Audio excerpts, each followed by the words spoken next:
¡Viva el socialismo! ¡Viva la revolución bolivariana!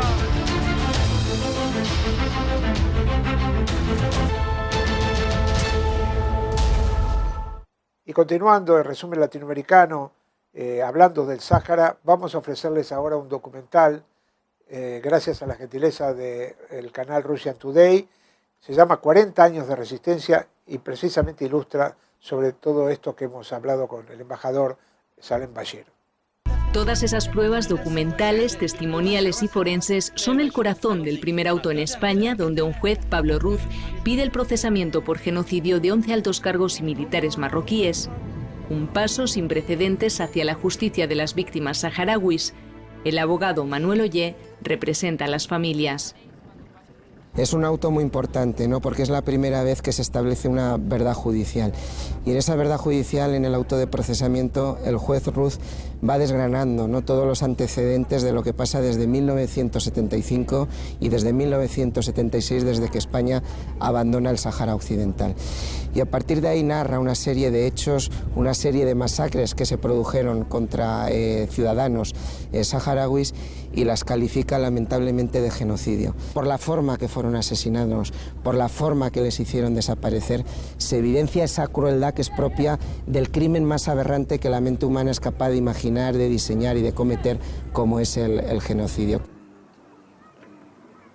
El auto del juez Ruz es, por otro lado, un toque de atención a la responsabilidad de España.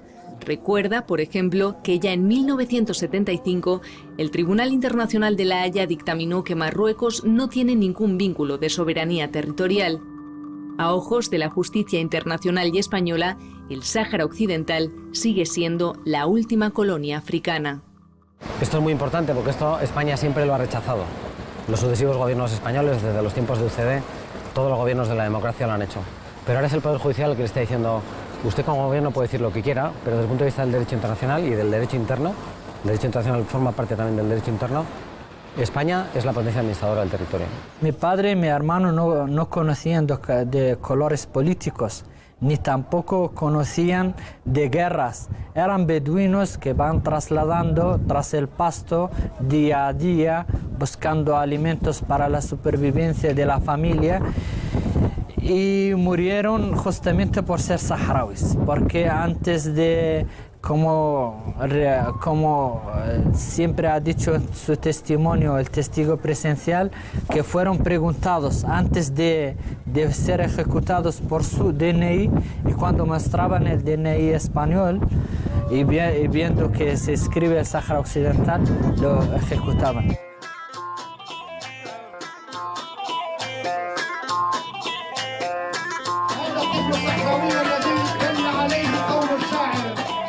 Es el desfile de colores, cultura, costumbres e historia que cada año celebran los saharauis que habitan en Dakhla.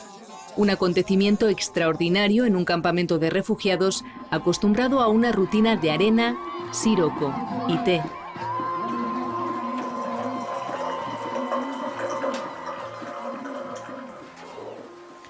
En cada toma siempre se beben tres. El primero, según la tradición, amargo como la vida. El segundo, dulce como el amor. Y el tercero, suave como la muerte.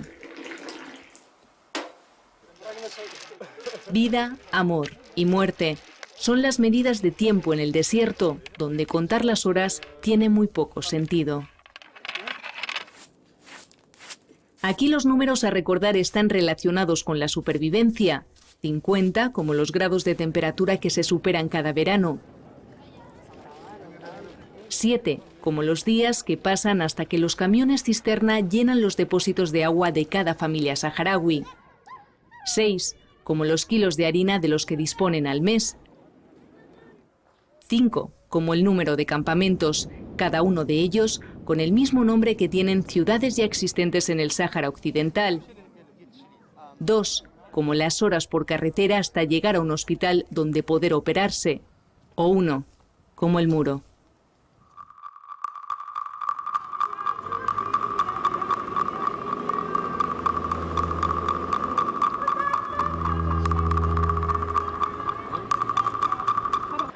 Las cifras de las víctimas que se manejan actualmente es que desde el inicio del conflicto hasta hoy son más de 2.600 víctimas de minas. Es una cifra enorme por un pueblo tan pequeño como el pueblo saharaui.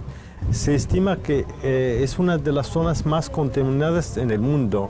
El propio Pentágono habla de una cifra de 7 millones de minas a lo largo del muro de vergüenza en el Sáhara Occidental y se podría fácilmente considerar y estimar que son más de esa cifra y que están matando de manera constante, haciendo heridos. Todos los años hay nuevas víctimas. Algunas de las minas apenas pesan 80 gramos y el peligro aumenta ante cualquier cambio meteorológico. Apenas llueve 2 veces al año en el desierto, pero el agua o un fuerte siroco pueden desplazarlas. Para colocar una mina se llegan ahora a comprarse a $1 incluso en algunos casos y conseguir eliminarla cuesta $100. Se ve ahí la diferencia. Estamos hablando de una política de desgaste para las generaciones futuras. El Sáhara Occidental llevará años sin poder limpiarse por completo.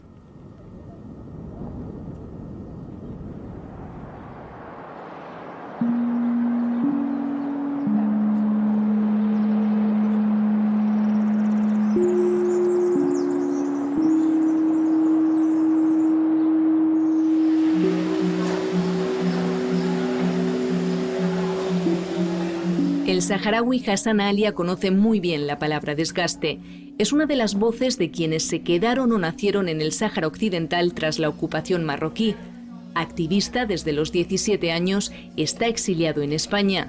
Sin asilo político, vive con la incertidumbre permanente de ser extraditado. A su vuelta, le espera la cárcel de por vida. Bueno, la verdad que es muy duro vivir con el miedo que te pueden llevar a Marruecos a cumplir una cadena muy dura, que es cadena perpetua. Y todo lo que te va a esperar ahí, porque, por ejemplo, 5 de mis compañeros en el tribunal militar han denunciado que han sido violados sexualmente con botellas de cristales. Entonces ahí te espera todo tipo de tortura, maltratos, violación sexual. Y la verdad que es muy duro, pero bueno, yo he podido aguantar todo el sufrimiento porque también llevo muchos años de activismo en la zona ocupada. Hassan Alia fue juzgado en rebeldía en 2013 por un tribunal militar marroquí.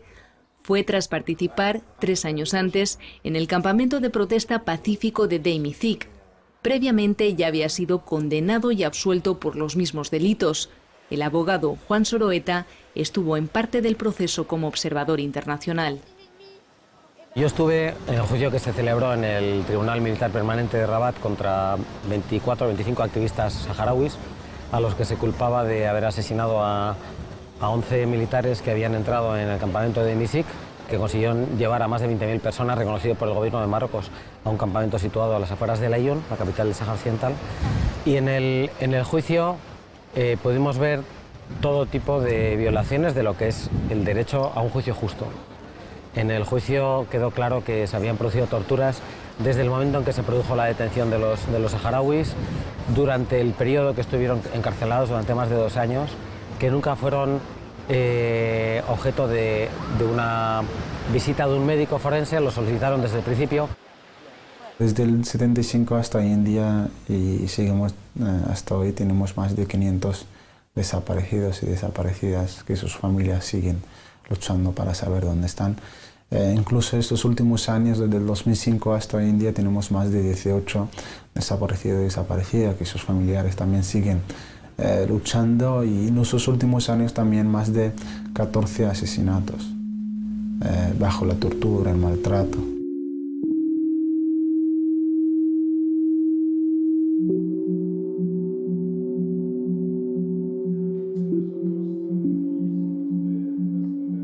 Si Hassan Alia intenta seguir con su lucha desde España, Mohamed Sidi lo hace desde los campamentos de refugiados. Está de paso en Dakhla, donde se recupera de su último arresto en el Sáhara Occidental. Nos detalla humillación tras humillación, lo que significa estar desaparecido. Fui secuestrado alrededor de las 4 de la tarde. Me llevaron inmediatamente a las afueras de la ciudad en un coche que todavía no sé si era de las fuerzas de seguridad marroquíes, porque después de mi secuestro fue trasladado de un coche a otro con los ojos vendados. Me empezaron a maltratar sin preguntarme nada, nada en absoluto. Me desnudaron y me echaron agua fría mezclada con un producto contaminante que no sé cuál es, pero que me afectó parte del cuerpo. Después me hicieron algunas preguntas, aunque no sé cuál era el objetivo. Estuve allí hasta el amanecer y después me llevaron a otro lugar, un sitio habitual de detención para saharauis. Cuando entré allí, escuché los gritos de algunos de los activistas que habían sido detenidos a la misma vez que yo, en el mismo lugar y momento. De repente, alguien me habló y estas fueron sus palabras: no vas a salir vivo de aquí, porque esta es la última morada en tu vida. Mohamed Sidi asegura que la primera vez que supo lo que era la represión no había cumplido la mayoría de edad. El activismo, dice, es de por vida. Efectivamente, voy a volver si Dios quiere y seguiré porque no tengo miedo. No tengo miedo al enemigo porque yo no ataco a nadie. Lucho en mi tierra, en mi patria, por mi libertad y por mi dignidad. Cualquier persona que luche por su libertad y por su dignidad no debe tener miedo.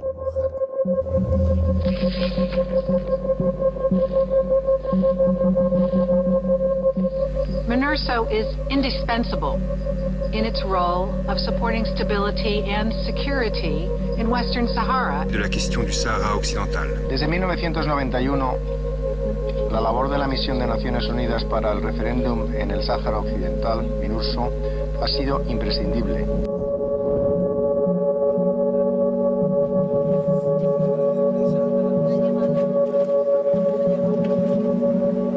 El Consejo de Seguridad es parte ahora del problema. Ha creado obstáculos para que este referéndum no se celebre. 2 días después de que el Consejo de Seguridad de Naciones Unidas aprobase la prórroga de su misión en el Sáhara Occidental, el ministro de Exteriores saharaui pronunciaba ante RT esas palabras. La llamada MINURSO, desplegada desde el 91, tiene como misión vigilar el alto el fuego y celebrar un referéndum de autodeterminación sobre el futuro del territorio. Décadas después, la consulta sigue sin realizarse y el censo acumula polvo, tanto como el que acumulan los refugiados y su espera. Gran parte de la población ha nacido en el desierto, muchos son jóvenes formados en el extranjero y sin perspectivas de futuro. Sin nada o muy poco que perder, ahora el peligro de la violencia se cuela en muchas conversaciones dentro y fuera de las jaimas. Yo soy de la gente que apoyo a la guerra. Sé que la guerra no es algo bueno, dar sangre, pero por mi patria doy mi vida. Doy mi vida. Si nací para dar mi vida, si hace falta que doy mi vida y se queda mi tierra liberada, lo doy, sin duda. Y estamos preparados en cualquier hora. Esperamos la orden de nuestra gente.